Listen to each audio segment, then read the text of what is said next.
ಮಾಡಪ್ಪ ಶುರು ಮಾಡಪ್ಪ ಈಗ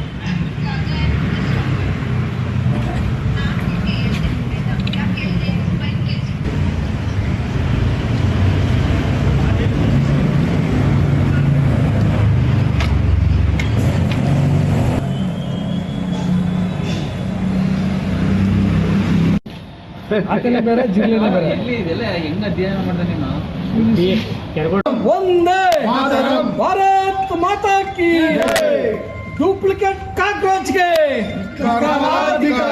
डुप्लीकेट काक्रोच के चिरलेगे सोल्लेगे आतेगे काक्रोच के काक्रोच के काक्रोच के काक्रोच पार्टी के जिरलेगे ಕನ್ನಡದಲ್ಲಿ ಜಿರಲೆಗೆ ಆತೆಗೆ ಸೊಳ್ಳೆಗೆ ಸೊಳ್ಳೆಗೆ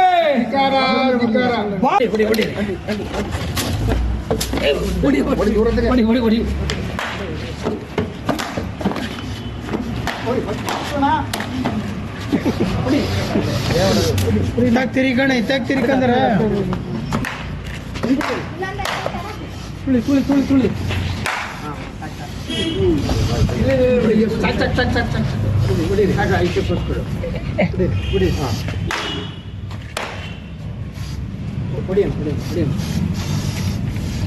ಭಾರತ್ ಮಾತಾ ಕಿ ಭಾರತ್ ಮಾತಾ ಕಿ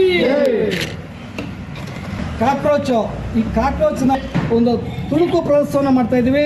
ನಿಜವಾದ ಈ ಕಾಕ್ರೋಚನ್ನ, ನಿಜವಾದ ಈ ಸೊಳ್ಳೆಯನ್ನ, ನಿಜವಾದ ಏನು ಈ ಆತೆಯನ್ನ ಹಿಡ್ಕೊಬಂದು ಇಲ್ಲಿ ಹಾಕಿ ಬಾಕ್ಸ್ ಒಳಗೆ ಹಾಕಿ ನಾವು ಏನೋ ಕಪ್ಪು ಹಿಟ್ಟನ್ನು ಫ್ರೈ ಮಾಡಿ ಸಿಂಪಡಿಸೋ ಮೂಲಕ ಚಪ್ಪಲಿಯಲ್ಲಿ ಬರ್ಲಲ್ಲಿ ಹೊಡೆದು ಇದನ್ನು ಹತಪಡಿಸ್ತೀವಿ.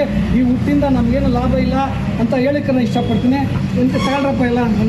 ಒಂದು ವಾರದಿಂದ ಈ ಸೋಷಿಯಲ್ ಮೀಡಿಯಾದಲ್ಲಿ ಕಾಕ್ರೋಚು, ಜಿರಳೆ, ಆತೆ, ಅಲ್ಲಿ ಸೊಳ್ಳೆ ಅಂತ ಏನು ವ್ಯೂಸ್ ಹೋಗ್ತಾ ಇದೆ ಅಂದ್ರೆ ನಿಜವೂ ನಮಗೆ ನಾಚಿಕೆ ಆಗ್ತದೆ. ನಾನು ಕೇಳೋದವ್ರು ಇಷ್ಟೇ, ಯಾವನೋ ಒಬ್ಬ ಯಾವುದೋ ಒಂದು ದೇಶದಲ್ಲಿ ಕುಂತ್ಕೊಂಡು ಒಂದು ಸಿಸ್ಟಮ್ ಮುಂದೆ, ಒಂದು ಕಂಪ್ಯೂಟರ್ ಮುಂದೆ ಆನ್ ಮಾಡಿ ಬಿಟ್ಬಿಟ್ರೆ ಏನು ಈ ದೇಶನ ವಿಭಾಗ ಮಾಡ್ಬೇಕಂತನ, ಈ ದೇಶದ ಜನರನ್ನ ಮನಸ್ಥಿತಿನ ಹಾಳು ಮಾಡ್ಬೇಕಂತನ, ಏನು ಇದ್ರ ಉದ್ದೇಶ?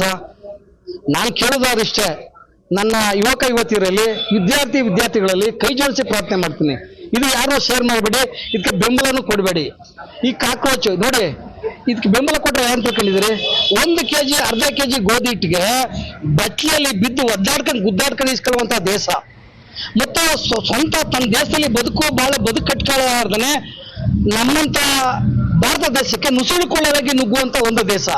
ಈ ದೇಶದ ಜನರು ಇದಕ್ಕೆ ಬೆಂಬಲ ಕೊಟ್ಟವ್ರೆ. ಅದಕ್ಕೆ ಅದೆಷ್ಟೋ ಮಿಲಿಯನ್ ಶೇರ್ ಆಗ್ತಾ ಇದೆ, ಅದೆಷ್ಟೋ ಮಿಲಿಯನ್ ಜನ ತುಂಬ್ಕೋತಾವ್ರೆ ಅಂತ ಹೇಳ್ತಾರೆ. ನಿಜವೂ ನಮಗೆ ನಾಚಿಕೆಗೇಡು ವಿಚಾರ. ನಾವು ಇವತ್ತು ನಮ್ಮ ಮಂಡ್ಯದಲ್ಲಿ ನಮ್ಮ ಭಾರತೀಯ ಜನತಾ ಪಾರ್ಟಿ ವಿಕಾಸ ಭವನದ ಮುಂದೆಗಡೆ ಇವತ್ತು ಏನು ಈ ಜಿಲ್ಲೆಯನ್ನ, ಈ ಕಾಕ್ರೋಚನ್ನ ಸಾಯಿಸುವ ಮೂಲಕ, ಚಪ್ಪಲಿ ಹೊಡೆದು ಸಾಯಿಸುವ ಮೂಲಕ, ಬರ್ಲಲ್ಲಿ ಹೊಡೆದು ಸಾಯಿಸುವ ಮೂಲಕ, ಏನು ಕಪ್ಪು ಹಿಟ್ಟನ್ನ ಸ್ಪ್ರೈ ಸಿಂಪಡಿಸುವ ಮೂಲಕ ಸಾಯಿಸುವ ಮೂಲಕ ಒಂದು ಇದನ್ನ ವಿಪುಲವಾಗಿ ಚಳವಳಿ ಮಾಡಿದ್ವಿ. ದಯಮಾಡಿ ನಮ್ಮ ಭಾರತ ದೇಶದ ಜನತೆಗೆ, 145 ಕೋಟಿ ಜನತೆಗೆ ನಾನು ಕೈ ಜೋಡಿಸಿ ಪ್ರಾರ್ಥನೆ ಮಾಡ್ತೀನಿ. ಇವ್ಯಾಕೋ ಕಿವಿಗೊಳ್ಬೇಡಿ, ಇವ್ಯಾಕೋ ಕಣ್ಣಿಂದ ನೋಡ್ಲೇಬೇಡಿ, ಇದನ್ನ ಖಂಡಿಸಿ ನೋಡಿ. ಒಂದು ಉದಾಹರಣೆ ಹೇಳ್ಬೇಕಂದ್ರೆ, ರೈತ ನಾವು ಭತ್ತ ಬೆಳೆದ್ರೆ ಅನ್ನ ಉಣ್ಬೇಕು. ಕಂಪ್ಯೂಟರ್ ಭತ್ತ ಬೆಳೆಯಕ್ಕಾಗಲ್ಲ, ಅಕ್ಕಿ ಬೆಳೆಯಕ್ಕಾಗಲ್ಲ, ಕಂಪ್ಯೂಟರ್ ರಾಗಿ ಬೆಳೆಯಕ್ಕಾಗಲ್ಲ. ಇದು ಆದ ತಕ್ಷಣ ನೀವು ಯಾವ ವೋಟರ್ಸ್ ಆಗಿ ಬೆಂಬಲಿಸಲ್ಲ, ನೀವು ಯಾರು ಹೆದರಬೇಡಿ ಅಂತ ಹೇಳಿ ಅವ್ರಿಗೆ ನಾನು ಮನವಿ ಮಾಡ್ಕೊಳ್ತೀನಿ. ಮತ್ತು ಇವತ್ತು ವಿಭಿನ್ನವಾಗಿ ನಾವು ಒಂದು ಚಳವಳಿನ ಮಾಡಿದ್ವಿ. ಇಂಥ ಕಿವಿ ಕೊಡಬೇಡಿ ಅಂತ ಹೇಳಿ ನಾನು ಆಗ್ರಹ ಮಾಡ್ತೀನಿ. ನಮ್ಮ